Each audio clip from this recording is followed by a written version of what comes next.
Bom, eu vou... Basicamente, o estudo todo vai ficar aqui com o Paulo Henrique, né? E eu vou estar... Mas se sinta à vontade para comentar, viu? Tá Não me bom. deixe só falar, não.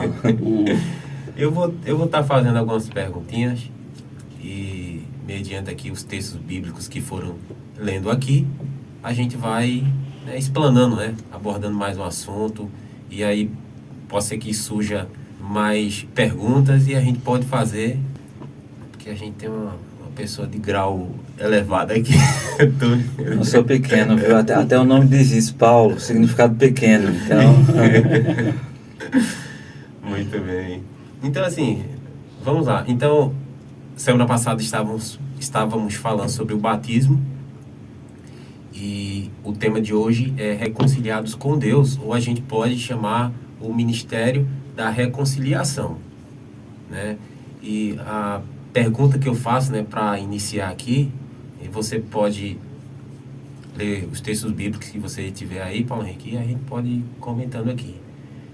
Que suplicante mensagem nos tem Deus enviado por intermédio de seus designados mensageiros, né? Deus designou mensageiros para que eles levassem uma mensagem, né?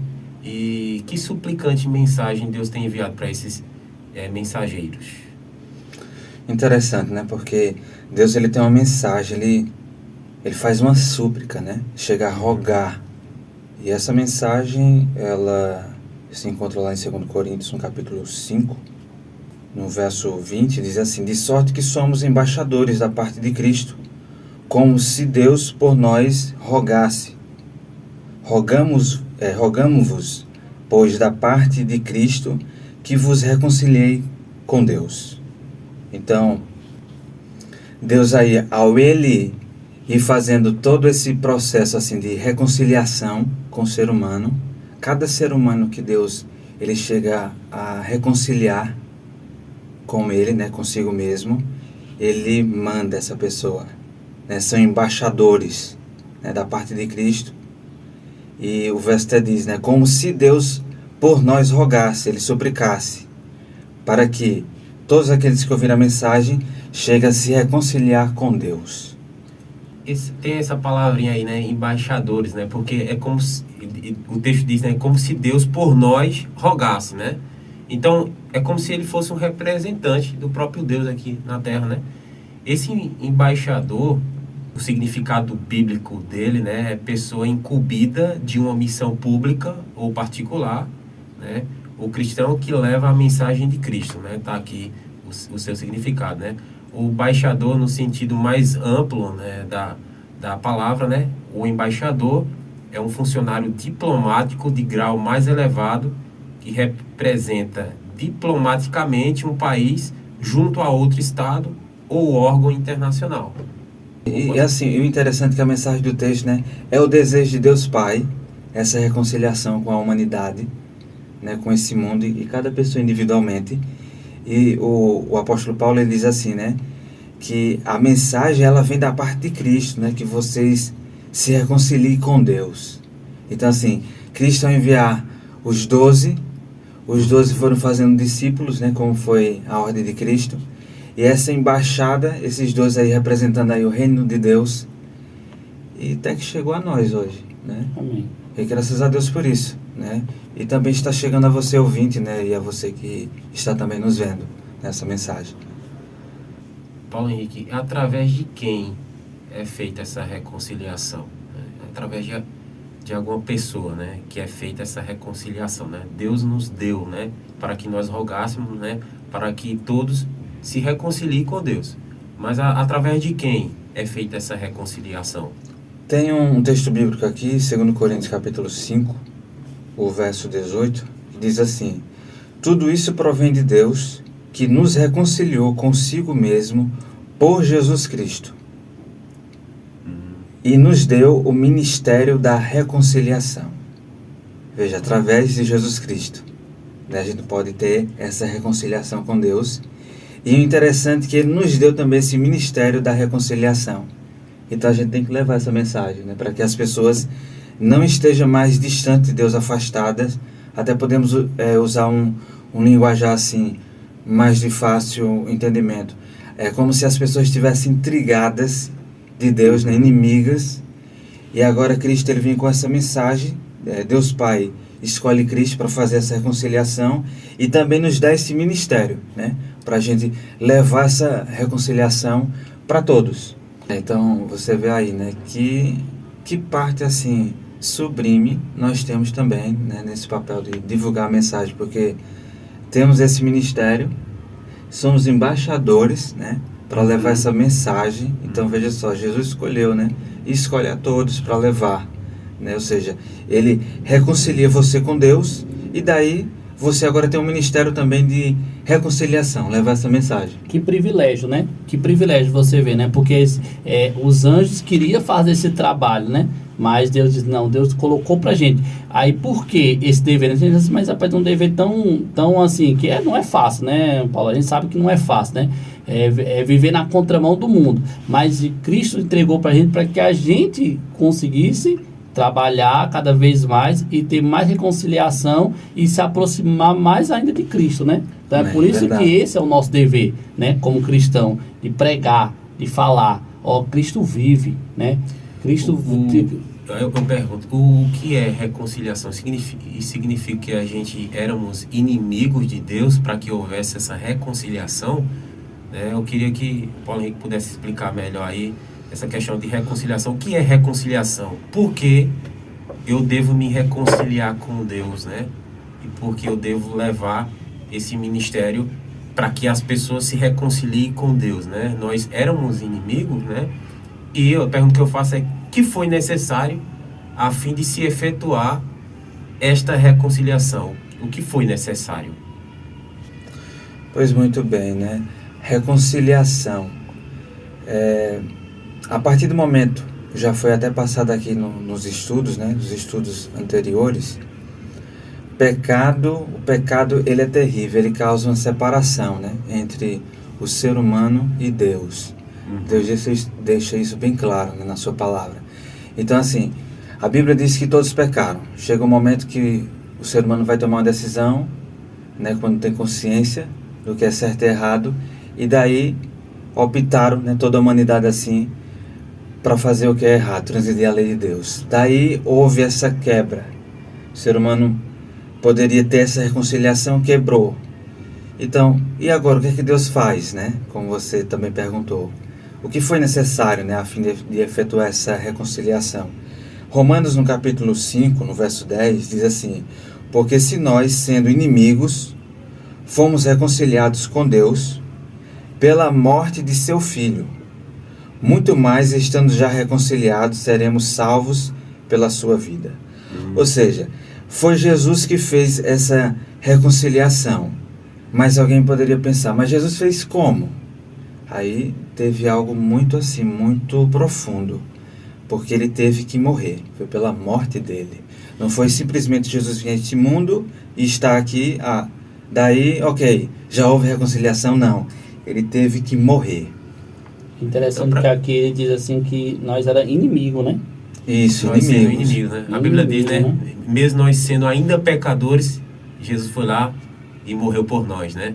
Nós ainda vivendo em trevas, no mundo, na escuridão, no pecado, ele foi lá e nos resgatou. Ele não esperou que a gente deixasse o pecado, que a gente recorresse primeiramente a Deus, né? Suplicasse a Deus para que ele disse, não, tá bom, eu vou armar um plano aqui para poder salvar vocês. Não. Muito antes, ele já tinha esse plano. E quando um ser humano se afastou de Deus, ele foi lá e buscou. E foi ao encontro dele, né? Como a gente conhece bem o cenário ali de Adão e Eva. Ele proveu tudo, né? Ele proveu tudo, né? Então, assim, éramos inimigos. A tal ponto de quebrar, né? Fazer essa grande separação ao ponto de Cristo vir morrer, né? De pagar o preço com a morte do seu filho, né? Então foi algo sério aí, né? Você vê que não é simples o estudo dizer assim, reconciliação com Deus tal. Não, isso é algo profundo, né? Algo profundo que custou caro, né? E até Cristo enviar, né, os seus embaixadores, Uhum. primeiramente os apóstolos, e nós hoje também que fomos alcançados, né, por essa reconciliação. Hoje estamos em harmonia, né, Amém. com Glória Deus, a Deus, né? e levamos isso, né, temos esse ministério, né, de levar essa reconciliação. E você vê também que tanto foi caro para Cristo, né? E tanto também foi caro também para os apóstolos, né? Uhum. Porque eles morreram, eles deram a vida Isso, deles, né? Deram Por a eles, sua vida, então né? você vê Por esse então, ministério. você vê justamente. Então você vê aí que é caro, entendeu? Que Não infelizmente, é barato não. infelizmente, né, Arrigo, muitas pessoas não querem essa reconciliação. E os apóstolos passaram até pela morte, né? A maioria deles, só João mesmo, que não chegou a morrer, Uhum. assim, ser assassinado, né? Uhum. Mas os demais, por levar essa mensagem, infelizmente, muitos neste mundo não quiseram a reconciliação com Deus. Uhum. Eu faço outra pergunta, né? Qual a base e que base de reconciliação foi estabelecida pela morte de Cristo, né? Porque se éramos inimigos, né? Se era contrário à vontade de Deus, estávamos longe, né? Qual foi a base que foi estabelecida através da morte de Cristo, né? O que é que nos trouxe para que a gente pudesse estar de bem com Deus, na verdade? Em Colossenses, no capítulo 1, verso 20, diz assim: havendo por ele feito a paz, pelo sangue da sua cruz, por meio dele reconciliar-se consigo mesmo todas as coisas. Então veja só, fala logo no início, né, como discutimos aqui, foi através de Cristo que Deus Pai fez essa reconciliação. Como? Através de sua morte. Mas alguém pode pensar assim: então foi quando Jesus morreu, chegou o momento aí que ele morreu, aí ficou tudo ok. Não foi simplesmente uma morte natural, né? Uhum. Cristo ali, ele foi levado à cruz, e o verso diz que pelo seu sangue. Então veja, como a preço, Bíblia, né? ela mostra, né, passo a passo como foi essa reconciliação. Por isso que custou um alto preço, né, para a pessoa de Cristo fazer essa reconciliação. Então, quando há reconciliação, isso significa que há paz Isso. entre ambas as partes, né? Isso mesmo. Então, a paz que Cristo dá é diferente que a que o mundo tem a dar, né? A Bíblia fala que quando ouvires falar de paz e segurança, aí virá repetir a destruição, né? Porque a paz do mundo tem uma troca aí, né? A partir do momento que um se levantar contra, já não tem mais paz, né? E a paz que Cristo dá excede, né? Toda a paz e o entendimento que o ser humano possa entender, né? Então ele nos deu a paz. E assim, Gleice, interessante porque é Jesus Cristo que faz isso. Como você falou. Eu lembro que antes, né? Eu lembro que quando criança, algumas vezes na escola saía com cartazes, paz, né? Pedindo paz, segurança. Eu tinha muito isso mesmo. Né? Aí depois passava alguns dias, tinha morte, assassinato. Poxa, né? Mas a Bíblia mostra assim que a paz quem faz é Cristo. Né? E a Bíblia também chama assim, Jesus Cristo, o profeta Isaías fala isso, que ele é o príncipe da paz. O príncipe da paz. Né? A paz que eu dou, não a dou como o mundo a dá, né? Diz Isso, assim, né? A Bíblia, isso. né? Princípio da paz. Muito bem. Por meio de quem a gente já basicamente respondeu essa pergunta, mas quero que o Paulo Henrique apresente aí novos textos em que fala que por meio de quem é obtida essa reconciliação. Em Romanos capítulo 5, verso 11, diz: também nos gloriamos em Deus por nosso Senhor Jesus Cristo, pelo qual agora alcançamos a reconciliação. Ou seja, tem um Senhor, né? Aí ele fala, por nosso Senhor Jesus Cristo. Então, ele é o nosso sacrifício perfeito, né? Que trouxe paz, que trouxe reconciliação, mas também ele é o Senhor. Ou seja, ele é quem manda. Não tem, isso que eu ia dizer, não tem outra pessoa, né? Ele é o Senhor, não né? Não tem outra pessoa que a gente possa obter, de chegar a pedir, né? Só que é bem claro, a Bíblia diz que é o Senhor, né? Que é Jesus, né? Porque é a mesma coisa como intermédio, né? Quem é a única pessoa que pode intermediar dos nossos pecados é Cristo, né? Então, aqui já faz uma parte para o pessoal refletir, né? Refletir aí e ver que é o que a palavra de Deus fala, né? A palavra de Deus deixa bem claro que é Cristo, né? Ele é o qual que é o intermédio aqui, ó. Por intermédio de quem recebemos agora reconciliação. E interessante assim que alguém pode dizer assim, mas não pode ser outra pessoa? Não. Não tem como. Porque ele é o Senhor, né? Então, ele é o Senhor, ele deu sua vida, derramou seu sangue, né? Uma morte dolorosa, morte de cruz, né? Ser crucificado. Então, é ele, não há outro caminho, né? Para ter essa reconciliação. Justamente, você falou uma coisa certa.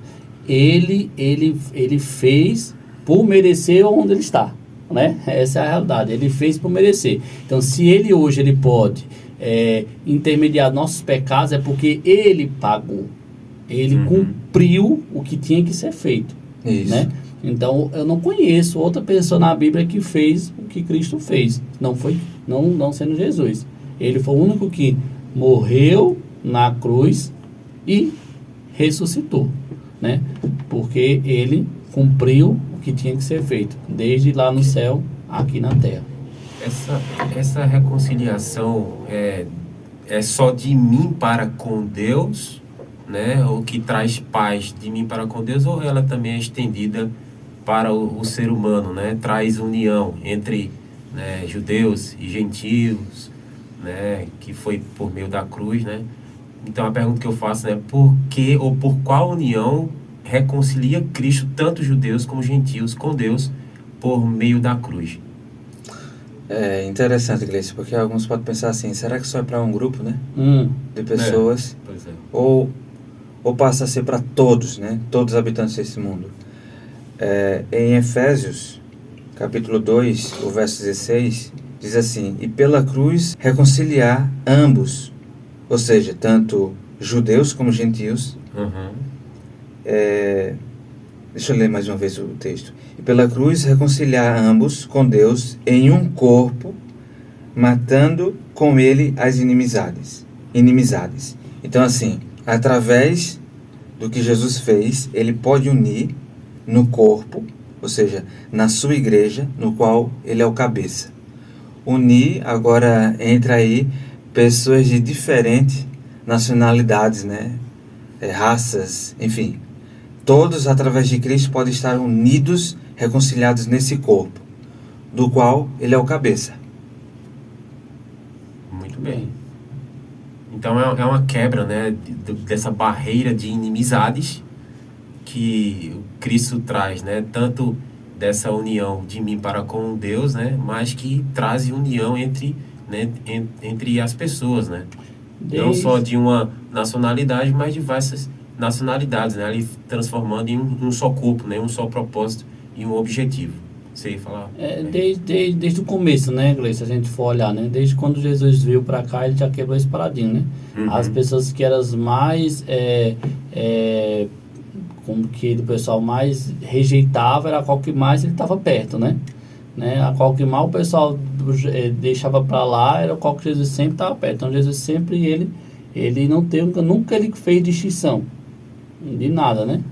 A não ser as pessoas que realmente mereciam, né? Que eram os fariseus, né? Esse aí eles realmente eles faziam mesmo de tirar Jesus do sério. Mas as outras pessoas, e mesmo assim, Jesus não deixava também, né? Chegava neles, né? Repreendia como tinha que repreender, né? Mas sempre estava fazendo reconciliação, querendo que eles se entregassem, querendo que eles vissem que ali era só um rebanho só, ali era só um povo só, né? Não como diferente dos fariseus, né? Que fazia distinção, né? Não, esse aqui é pecador, esse aqui eu não vou ficar com eles, não, porque esse aí tem que morrer, né? Mas não, Cristo desde o começo sempre uniu, né? Quando aconteceu, né? Quando de fato foi concretizada essa reconciliação, né? Porque assim como quando o homem pecou lá no Jardim do Éden, né, Deus recorreu ao ser humano, já tinha um plano para que pudesse salvar a humanidade. Esse plano foi através, né, Deus colocou ali um símbolo, né, o cordeiro, né, para que pudesse ser transferido ali, né, vamos dizer aqui simbolicamente. Mas quando foi, né, qual a profecia que realmente determinou o fim, né, dessa inimizade do ser humano para com Deus? Tem alguma profecia e quando foi que isso se concretizou? Em Daniel 9, verso 24, fala da profecia das 70 semanas. E diz assim, né? 70 semanas estão determinadas sobre o teu povo e sobre a tua santa cidade, para extinguir a transgressão e dar fim aos pecados, e para expiar a iniquidade. Fala que em outras versões, essa palavrinha expiar a iniquidade está fazer reconciliação pela iniquidade. Né? Então, ao longo do tempo, houve essa profecia no qual Jesus aí, na parte aí, eu acredito que no meio das 70 semanas, Jesus ele vem e ele faz isso, essa reconciliação, né? Então, a mensagem da morte de Cristo e, claro, também de sua ressurreição, que tem que estar junto, trouxe essa reconciliação, né? O sacrifício dele, o ungido, né? O Messias, como é falado a respeito dele, trouxe essa reconciliação, né?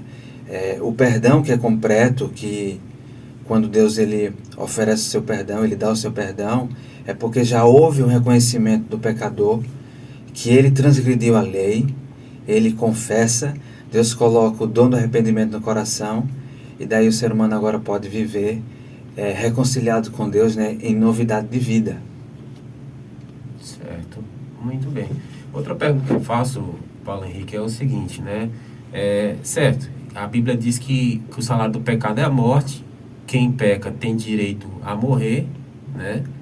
Mas Cristo o substituiu, né, morrendo em nosso lugar, né? Nós temos aquele dito, né, que Deus perdoa o seu pecado, mas você vai acabar colhendo as consequências das suas escolhas, dos seus pecados, né? Deus apaga ali as suas transgressões, mas você acaba colhendo as consequências dos seus atos, né, das suas escolhas, né? Quando Deus enviou o seu Filho, que Cristo morreu em nosso lugar, né, ele leva em conta, né, ele imputa os nossos pecados, né? Nós, de uma certa forma, vamos pagar por eles, né? Ou queria que você falasse mais sobre essa questão, né? Se ele morreu pelos nossos pecados, imputando os nossos pecados. Não sei se você entendeu a minha pergunta, né? Deixa eu reformular aqui, né? Reconciliando assim o mundo consigo mesmo. Que atitude tomou Deus para com o homem? Bom, Deus estava em Cristo. Ou seja, Jesus Cristo não foi simplesmente um mero homem ou uma pessoa importante na história, mas Deus. Deus estava em Cristo. Interessante que algumas pessoas veem assim, né? O Deus do Antigo Testamento, um Deus irado, Deus do Novo, um Deus bom, um Deus amável. Mas a Bíblia diz assim que Deus Pai, ele amou tanto o mundo de tal maneira que ele deu o seu Filho unigênito, né? Então, ele deu já para que houvesse essa reconciliação. Então, ambos, né, como fala a primeira parte do verso, Deus estava em Cristo, reconciliando consigo o mundo, não lhes imputando os seus pecados, né? Então, por mais que o ser humano, ele errou, quebrou a lei, e a Bíblia ensina assim, quando alguém quebra, né, um mandamento, ele se torna agora transgressor toda a lei, né, se torna culpado de todos, de quebrar todos. Então, a partir do momento que a humanidade, ela se afastou de Deus, quebrou a sua lei, Deus, ele, interessante, né, que ele pensa assim, poxa, eu vou reconciliar. Eu não vou deixar para trás, eu não vou deixar com que ele se perca, né, em seus pecados, eu não vou imputar. Então, eu vou fazer esse meio aí para que haja uma reconciliação e, claro, através de Cristo. Você falou uma coisa interessante aí, que muitas pessoas olham dizem até o Deus do Antigo Testamento era um Deus rude, severo, né, que está lá no seu trono pronto para castigar. E Jesus é um Deus de amor. Não, como o próprio Cristo fala, né? Várias das vezes, né? Eu não vim fazer a minha vontade, mas a vontade do meu Pai, né? Então, a vontade é de salvar vocês, né? A vontade Sim. é que ele entregou, né? Entregou o seu filho, entregou a mim para morrer, para poder ter vocês de volta, né? Então, eu achei interessante essa parte. Até tem um momento em que Cristo fala assim, né? Que as palavras que eu falo, eu não falo por si mesmo, né? Por Não é mim de mesmo, mim, né? mas é do Pai. Então, ó, Então, a Então- Bíblia diz, né? Deus é amor, né? pois é, E Deus é amor. se Cristo é amor, né? Ele não estaria mentindo quando ele estivesse falando que Deus era amor. E de fato, Deus é amor. Deus não é esse Deus severo, né? Infelizmente criaram essa figura aí, né? Inculcada na mente da população em acreditar que Deus é um Deus severo, um Deus de juízo que está lá só para castigar se você fizer alguma Castiga, coisa né? errada, enfim. É. Interessante. Tá, então, outra pergunta. Vamos partir já para o final, né? Infelizmente o tempo não nos ajuda aqui, mas vamos embora, né? Deixa eu me ver aqui. Tá. É a nove. Que tomou para Deus possível tratar assim com os pecadores? Que tornou, né? Isso, Que que tornou. para Deus possível tratar assim com os pecadores. O texto diz assim, né? Um texto bem conhecido, principalmente entre os cristãos, né? Protestantes, evangélicos, católicos. Todos nós andávamos desgarrados como ovelhas, cada um se desviava pelo seu caminho, mas o Senhor fez cair sobre ele aqui se referindo a Cristo, a iniquidade de nós todos. Então, o que tornou, né, para Deus possível tratar assim com os pecadores? É que ele fez o quê? Ele fez com que caísse sobre Cristo a iniquidade, ou seja, a transgressão, o pecado de todos sobre Cristo. Então, veja aí, houve uma troca, né? Por isso que na pergunta anterior, o texto fala assim, que Deus não imputou, ele fez uma troca. Por isso que quando nós vimos essas mensagens, quando a gente entende que a boa notícia, o evangelho, que é a boa notícia, ela é de fato, quando nós entendemos a mensagem do evangelho, nós vamos entender que a boa notícia ela é boa, porque é mais fácil você se salvar do que você se perder. Porque Deus, ele providenciou tudo. Ele fez uma troca. Então agora, Cristo Jesus, ele faz esse apelo, né? Para que as pessoas venham até ele e haja uma reconciliação. Nesse caso, ele trocou, né? Aí outra pergunta que eu faço, né? Que foi Cristo feito para libertar os homens do pecado, né? Então, ele se fez o quê, então, para que ele pudesse entregar a sua vida, né? 2 Coríntios, no capítulo 5, o verso 21, diz assim: aquele que não conheceu o pecado, Cristo, né? A Bíblia deixa bem claro que Cristo não conheceu o pecado, nunca cometeu pecado, o fez pecado por nós, para que nele em Cristo, fôssemos feitos justiça de Deus. Então, há uma troca, né? Ele foi feito pecado, ou seja, os nossos pecados vieram sobre ele, e nele, Cristo é chamado nas Escrituras também de justiça nossa, o Senhor justiça nossa. Então, nele a gente fomos feitos justiça de Deus. Então, há uma troca aí. Olha que maravilha, né? Então, assim, para todos aqueles que estão nos ouvindo e nos vendo, se torna muito fácil, né, aceitar a salvação de Cristo, desde que você se renda, se entregue completamente, porque o mais difícil ele fez. Tudo isso, ter passado por todo o sofrimento, humilhação, as aflições e a morte dolorosa, bom, isso aí já foi feito, né? Nós só o que nos resta é dizer: Senhor, eu aceito, né, a tua grande salvação. Amém.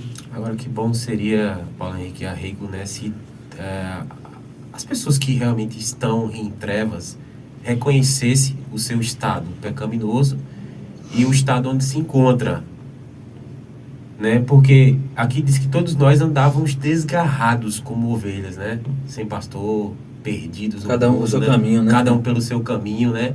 Mas a gente sentiu essa necessidade, não, nós estamos perdidos, né? O que é que a gente pode fazer para que a gente possamos ser salvos, né? Se todos tivessem essa consciência, saberia a quem recorrer, né? Mas as pessoas estão num estado assim tão de engessado, né? Que estão bem, né? Que essa vida foi feita para ser vivida e vive do jeito que quer e tá tudo bem. Não estou matando, não estou roubando nem nada. Então eu tô... Tem pessoas que dizem assim também, né, Gleice? Dizem assim, mas não sei quanto tempo que eu já vi dizer que Jesus ia voltar, né? E até hoje não voltou, né? Agora às vezes esquece, né? Porque se a pessoa assim, quando morre, ele voltou, né? Esquece esse detalhezinho aí, né? Um detalhe tão simples, ninguém sabe mas o dia de acaba amanhã, esquecendo, né? Amanhã você pode Entendeu? morrer e acabou, não tem mais chance. Não tem chance. Ou seja, essa vidinha aqui, ela não só se limita a 70, 80 anos e no máximo 100, cento e poucos anos, né? Mas existe uma eternidade, Justamente. né? Depois dessa vida. Então, E às vezes a o sua pessoal escolha... troca, né? Acaba trocando esse 80, 90, que a gente não chega hoje, não chega a 80, 90 anos. Já estatisticamente não diz que não chega, né? Mas imagina, trocar 80, 90 anos por uma eternidade, né? Eternidade, né?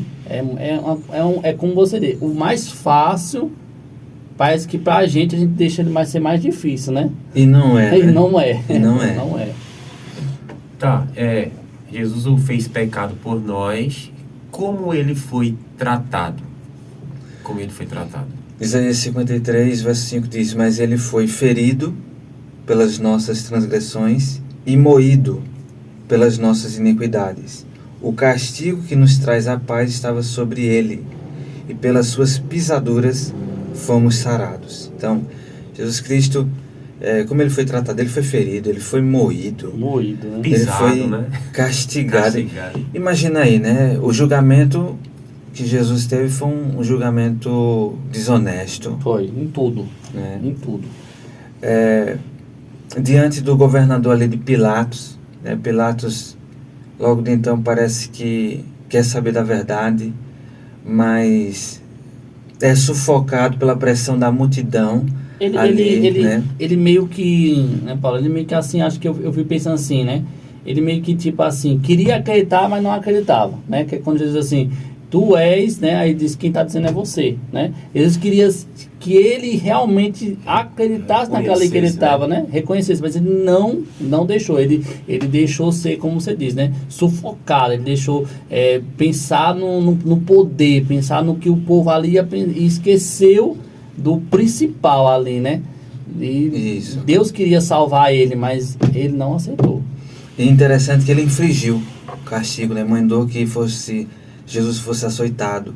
Então tem até um texto lá em Isaías também, no capítulo 50, né? Que fala que até os cabelos de Cristo foram puxados, arrancados ali, ele foi cuspido. Imagine, né? Jesus passou por todos tipos de sofrimento, tortura psicológica e física, porque não é nada bom. Alguém pode dizer assim, eu nunca fui... Jesus talvez não vai entender minha dor porque ele recebeu chicotadas, né? Foi golpeado ali, né? Recebeu socos.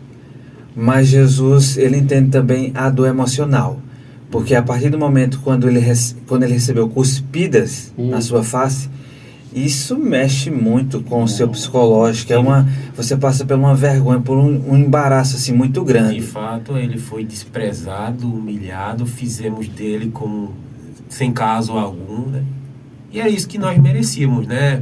Porque, veja bem, se nós não tivesse esse plano da salvação, nós estávamos jogados ao mundo. Não, e o próprio Satanás da cruz era a gente, né? E o próprio Satanás ia fazer a gente de bolinha, né? A gente É. sofrer, né?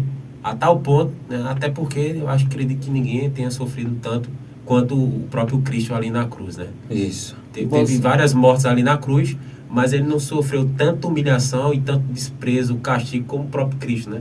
E você vê que foi revelado o caráter de Satanás. Até qual ponto ele chegou, né? Então, do mesmo jeito que ele fez com Cristo, minha gente, ele pode fazer com nós, é só a gente permitir. Então, Entendeu? daí, né, Arrigo, vai se escolher aquele que traz a reconciliação, Jesus, ou o inimigo, né, o diabo, que deixa as pessoas em inimizade com Deus. Então, as pessoas vão fazer uma escolha. Exatamente, cada um tá entre a gente, né? Escolher aí. Então, ok. Tá, que declarou João relativamente a ele, né? Um texto que a gente conhece muito, né? Que a gente não poderia deixar de citar ele aqui no nosso programa. Queria que o Paulo Henrique pudesse citar ele aí. O João, né, o João Batista, ele diz: Eis o Cordeiro de Deus que tira o pecado do mundo. Na King James 1611 fala assim, né, que carrega. Então, Jesus Cristo é que faz isso, né? Tira, carrega, ele tira porque ele carregou esses pecados, né? Então, já vieram, né, sobre Cristo. O João Batista, ele batizava. Né? Isso. E os discípulos disseram, né? E vocês, cada um de vós, sejam batizados para a remissão dos vossos pecados. Mas o que seria o batismo, a simbologia ali, né? Se não fosse a morte de Cristo. Porque o batismo, ele simboliza a sua morte, né? A morte e ressurreição. Sepultamento e ressurreição. Então, quem pode, de fato, tirar os seus pecados, é Cristo, né? Que foi através da sua morte. E amém por isso, né? Glória a Deus. E aqui, quando ele diz assim, eis o Cordeiro, representando Cristo, é porque naquele tempo, né? Teve um tempo onde o pessoal sacrificava, né? O cordeirinho, né? Representando ali o pecado, né? E aí, Cristo, ele veio, né? Para ser o Cordeiro, né? E aí, quando ele morreu, né? O véu se rasgou e não precisa mais ter mais o sacrifício mais de animais, né? E Cristo, ele foi o representante, ele foi o Cordeiro. Por isso que aqui a Bíblia diz que eis o Cordeiro de Deus, né? Que tira o pecado do mundo. E assim trouxe reconciliação, né? Isso. Você falou, Paulo, que Cristo, ele se fez pecado por nós, né? Queria que você comentasse ainda um pouco mais sobre o que é que ele levou, né? Aonde levou Cristo esses pecados. 1 Pedro, no capítulo 2, verso 24, diz: levando ele mesmo em seu corpo os nossos pecados sobre o madeiro, para que, mortos para os pecados, pudéssemos viver para a justiça, e pelas suas feridas fostes sarados. Então, ele carregou nesses pecados em seu próprio corpo, né? E assim, tanto eu fico a pensar, né? Se Jesus Cristo, ele pode carregar todos os pecados do mundo e tirá-los, o que dirá da vida de cada pessoa, né? Porque ele não pode fazer, né? Porque se do mundo, imagine individualmente de cada pessoa, né? E você vê, né, Paulo, em inglês e os demais que estão escutando, eu fico pensando, toda vez que fala sobre a morte, né, da cruz, como foi isso aqui, a gente se sente tão pequeno, né? A gente se sente tão assim, tão angustiado, né? Porque foi muito triste, né? É por isso que a escritora Ellen White, ela diz que se a gente pelo menos uma hora meditasse, né? Nesse momento aí, né? Como mudaria, né? O nosso pensar, né? O nosso agir, né? Como que a gente seria, né? Deus fez tudo isso por nós, né? Mesmo de nós merecer. Ele morreu por cada um de vocês.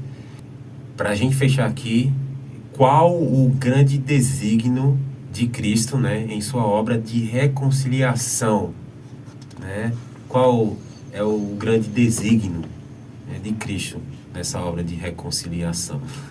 Como eu falei no início, né? Esse estudo simplesmente não é algo assim, vou dar um estudo e passar uma informação. Não, tem algo profundo, porque passo a passo, ao Cristo fazer essa reconciliação, chega a nos afetar essa reconciliação de tal forma, com tal poder, que o texto lá de Colossenses, capítulo 1, o verso 21 e 22 diz assim: a vós também, que noutro tempo éreis estranhos e inimigos no entendimento pelas vossas obras, mas agora, contudo, vos reconciliou no corpo da sua carne pela morte, para perante ele vos apresentar santos, irrepreensíveis e inculpáveis. Então veja só, Glória a Deus.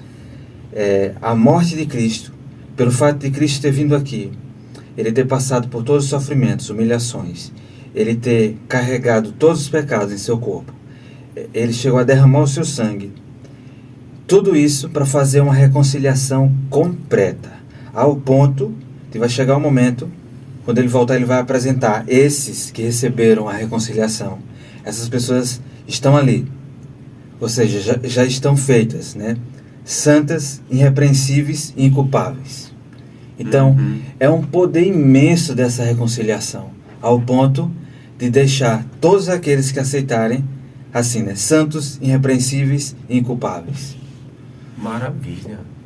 Então tem uma parte importante aí, né, Paulo Henrique? Porque se o pecado ele faz separação entre mim e Deus, Cristo ele morreu não só para pagar pelos pecados, mas para dar o poder de nós vencermos esse pecado. Isso, né? É uma reconciliação Então, assim, tão grande, né? A gente comentou a semana passada, né? Porque a quem está em Cristo, né? Aquele que realmente se encontrou com Deus, ele decide ali não mais pecar. O pecado não tem mais domínio sobre ele. É o que diz a palavra de Deus, né? A gente não pode ir em contra ao que está escrito, né? Então, se eu vivo, né? Eu estou com Deus, mas vivo ainda em uma vida de pecado, então eu quebrei novamente essa tal reconciliação. Não é isso? Isso, até porque um dos textos que nós lemos aqui falou assim, né, que ele que não conheceu o pecado, o fez pecado por nós, para que nele fôssemos feitos justiça de Deus, né? Então há uma troca, né? Ele recebeu esse pecado. Repete novamente esse trechozinho. Em 2 Coríntios capítulo 5, verso 21, diz assim: aquele que não conheceu o pecado, o fez pecado por nós, para que nele fôssemos feitos justiça de Deus. Fomos feitos justiça de Deus. Ou seja, feito, né? Você agora passa por uma transformação, né? Igual no momento quando Cristo ele recebe os pecados, ele foi feito, né, pecado, embora ele não tivesse cometido pecado, e nós que não somos justos por justiça própria, mas através dele somos feitos justiça de Deus. Então, há um poder fora do comum, assim, né? É algo que impressiona, né? Que poder para salvar, para transformar, para que você possa testemunhar, ser um embaixador e ter esse ministério de reconciliação e leve muitos a vir e passar para muitas pessoas aí em todo o mundo, né? Ou seja, essa terra, como diz lá em Apocalipse 18, verso 1, se eu não me engano, essa terra vai ser, antes que Jesus volte, iluminada pela sua glória. Ou seja, essa mensagem vai chegar a todos. Amém. Né? Amém. Que bom. Amém. Quando, no início da semana que eu peguei esse estudo bíblico, eu disse assim, esse estudo é muito fácil, né? As respostas são as mesmas, né? Os textos são idênticos, né? E eu achei, assim, a princípio, um pouco raso, redundante, mas como o Paulo Henrique falou aqui, né? Quando você estuda, se atenta para cada detalhe que está ali no texto, né? Você vai ver que é profundo. Isso. É profundo tanto impactante, esse estudo como esse ministério. Né? E como embaixador de Cristo, eu tenho a obrigação, né? Eu sou, olha só, olha que cargo que Deus me impôs. Eu sou representante de Deus aqui na terra. E eu não posso manchar esse nome, né? Até faz parte de um mandamento do Senhor, lá dos 10 mandamentos, né? Não tome o meu nome em vão. Isso. Não tomarás o nome do Senhor, teu Deus, em vão. Então, ele lhe designou para esse ministério, né? Eu sei que a gente faz parte da igreja, temos ministérios perante a igreja a cumprir, né? A palavra de Deus diz, né? Maldito ou ai daquele que faz a obra do Senhor relaxadamente. Então, você recebeu esse ministério da reconciliação para que você reconcilie, né, os demais, né, através de você que é o embaixador de Cristo. Não negue esse chamado e não o faça de forma relaxada. Isso. Não é isso? E assim, como você bem falou, só para resumir aqui, né? Que responsabilidade, Henrique falou isso, e que privilégio, ao mesmo tempo, você ser um representante do governo celestial, né?